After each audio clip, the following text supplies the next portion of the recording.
Hello বন্ধুরা, ছোট্ট একটা মিনি ব্লগে সকলকে স্বাগত। তো আমি অনেক দিন পর আমার এই চ্যানেলে একটা মিনি ব্লগ শেয়ার করছি।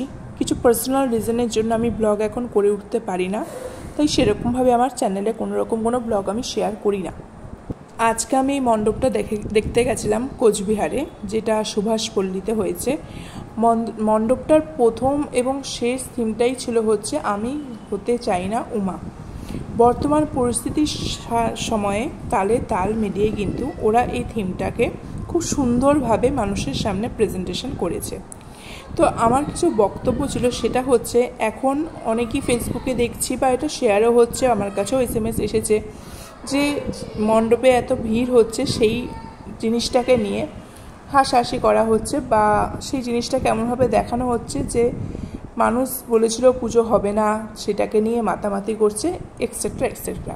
প্রথমেই বলে রাখি, কোনোরকম রাজনৈতিক দলের হয়ে আমি কোনোরকম কোনো কথা বলছি না। আমি একটা সাধারণ মানুষ হয়ে, সাধারণ মেয়ে হয়ে কথাগুলো বলছি। তো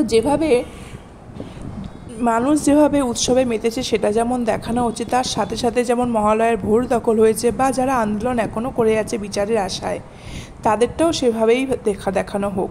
তাতে কি উৎসবও হবে, আবার বিচারও হবে। একটা কথা সবসময় আমাদের মাথায় রাখতে হবে যে শ্রীকৃষ্ণের আশীর্বাদ থাকা সত্ত্বেও শিশুপালকে কিন্তু পাপের ঘোড়া পূর্ণ হওয়ার পরে তাদের কিন্তু শাস্তি পেতে হয়েছে। সেটা কিন্তু আমাদের সকলকে মাথায় রাখতেই হবে। আজকের ব্লগটা আমি এখানেই শেষ করলাম। সকলকে শুভ শারদীয়া। সবাই খুব ভালোভাবে পুজো কাটাও, নিজের খেয়াল রাখো, পরিবারেরও খেয়াল রাখো। Bye bye.